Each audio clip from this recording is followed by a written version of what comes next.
paglamti Soram tuy alunaga Bupapa sa zongena Tulau dingena hoite Wal valim lakina Luong kom da kom naga Nhưng hồi lâu hồi xưa Aliman pagkaneka Kaso ngay na Pahimik ka Tamasin ay uponte Mo ba ngayon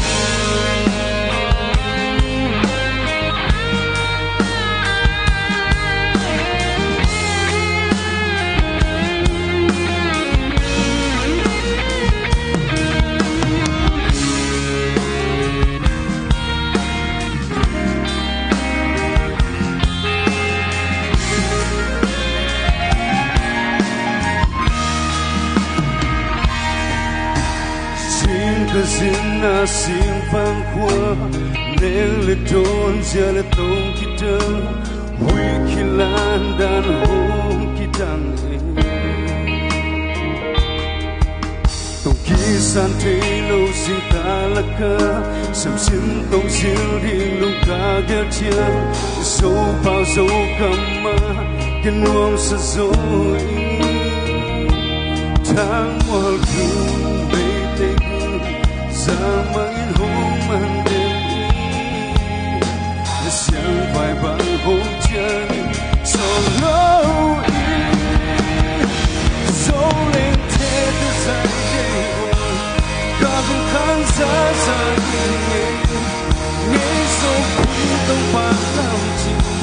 So đam tuy áo hân aga Bố bà bác xa dấu nghe ngờ Lâu tiếng nghe nào vui về Quá vào liêm là kina Nguồn con đã không là gà Yên hồi lâu hồi xưa Áo liêm ăn bạc cần nét Dẫu ngày nào phải liêm nghe cả tâm và xin lại ủng Dẫu lên thế tôi dài đây Cả việc khán giả dài nghe Ngay dấu quý tông bạc làm chi Dẫu đồng tuy áo hơn là gà Bú bà bà xa dấu